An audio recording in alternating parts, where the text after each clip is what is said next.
Muna ako. Good morning, good afternoon, good evening, wherever you are right now nga pala sa aking mga kaibigan or sa mga viewers na kahit hindi nag-show, okay lang po.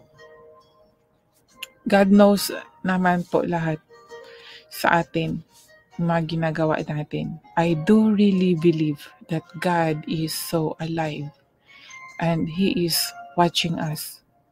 Kaya po talaga grateful po ako sa Panginoon. Minsan natanong ko po sa isipan ko, sa sarili ko, hindi naman ako walang nakita sa mga tao na mayaman ako. Then I talk about the Word of God and I said, God is so amazing, I'm really amazed. Pero wala silang nakitang mga,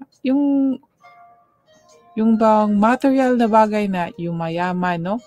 Kasi mostly talaga sa iba, ang isipan nila pag may nakita silang ang isang tao ay na-bless in material things, yun na ang blessing na ibinigay ng Panginoon.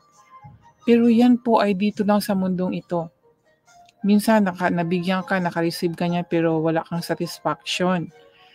Ang kailangan natin ay yung fully satisfied inside our body, yung kaluluwa na nasa puso po natin, ng kaluluwa po na nasa loob ng ating katawan. Dapat yan po ang magkaroon ng satisfaction para mag-manifest din po sa atin.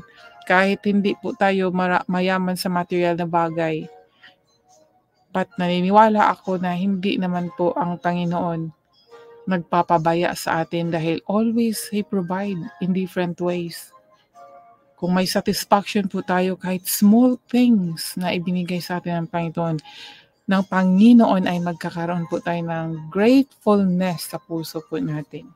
Kaya amazing po ang Panginoon, mga kaibigan.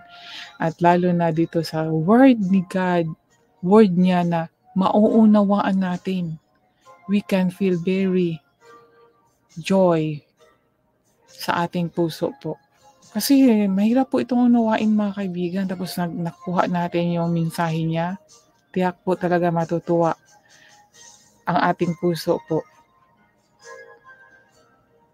Huwag po tayong matutuwa lang sa material na bagay na ating natatanggap dahil hindi po yan ang totoong makapagbigay ng satisfaction. Ang mga bagay po ay naluluma, bibili ka na naman ng bago, pero maluluma pa rin. Pero ang salita ng Diyos na nananahan sa ating isipan at puso, magbibigay sa atin ng kagalakan habang buhay po. Dala-dala po natin yan.